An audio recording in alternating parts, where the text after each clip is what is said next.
আওয়ামী যে ফ্যাসিস্ট ষড়যন্ত্রকারীরা এখন পর্যন্ত তারা নির্বাচনকে বানচাল করার জন্য, নির্বাচনকে পিছিয়ে দেওয়ার জন্য বিভিন্ন ধরনের অপপ্রচার, মিথ্যাচার করে যাচ্ছে। কোনো প্রকার কোনো অন্যায়, কোনো বিশৃঙ্খলা, কোনো চাঁদাবাজ, কোনো দখলদারি যদি আমার দলের লোক করে থাকে,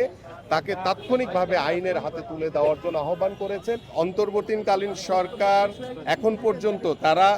সংস্কারের কথা বলেছে, তারা বিচারের কথা বলেছে, কিন্তু সে আওয়ামী প্রেতাত্মারা বিভিন্ন রাষ্ট্রীয় প্রতিষ্ঠানে তারা এখন পর্যন্ত, আওয়ামী লীগের দোসররা এখন পর্যন্ত সেই রাষ্ট্রীয় প্রতিষ্ঠান এবং গণমাধ্যমেও, আপনাদের সেই গণমাধ্যমে কিন্তু তারা বহাল তবিয়তে বসে আছে। তো তাদেরকে রেখে এবং তাদেরকে সাথে নিয়ে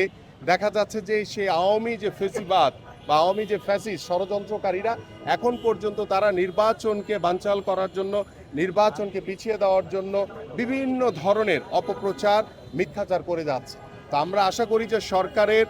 কাছে যে আমাদের আহ্বান, যে আপনারা যে অন্যায় করুক না কেন তাকে আইনের আওতায় এনে বিচার করেন এবং যারা ষড়যন্ত্র করছে তাদেরকে আইডেন্টিফাই করে তাদেরকে আইনের আওতায় এনে তাদের বিচার করেন। গত কয়েকদিন আগে মিটফোর্ডে একটি হত্যাযজ্ঞ হয়েছে এবং সেই হত্যাযজ্ঞের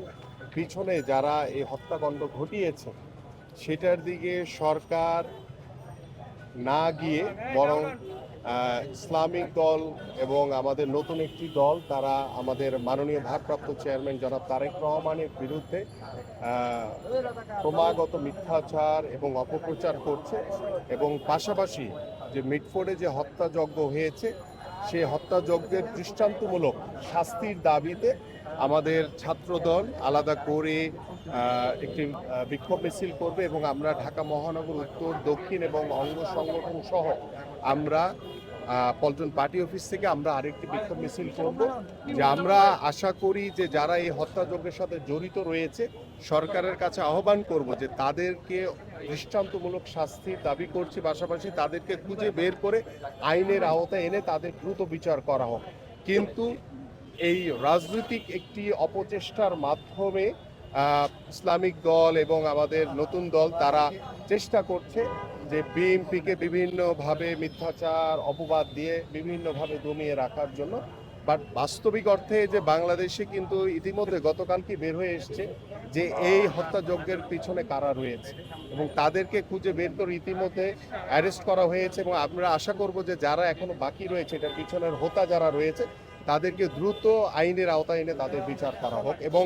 বাংলাদেশ জাতীয়তাবাদী দল সবসময় ন্যায়ের পক্ষে কথা বলেছে, এদেশের জনগণের পক্ষে কথা বলেছে এবং আমরা ফ্রম দ্য বিগিনিং থেকেই আমরা আমাদের মাননীয় ভারপ্রাপ্ত চেয়ারম্যান মহোদয় বলেছেন যে কোনো প্রকার কোনো অন্যায়, কোনো বিশৃঙ্খলা, কোনো চাঁদাবাজ, কোনো দখলদারি যদি আমার দলের লোক করে থাকে তাকে তাৎক্ষণিকভাবে আইনের হাতে তুলে দেওয়ার জন্য আহ্বান করেছেন এবং আমরা জিরো টলারেন্স দেখিয়েছি। শাইনি চুলে এখন হবে সব হেয়ারস্টাইল, সিল্কোর দ্বিগুণ শাইনি চুল প্রতিদিন। যে আমরা সব সময় আইনের হাতে তুলে দিচ্ছি এবং পাশাপাশি আমরা আমাদের সাংগঠনিক ব্যবস্থা নিচ্ছি। তারপরও কিছু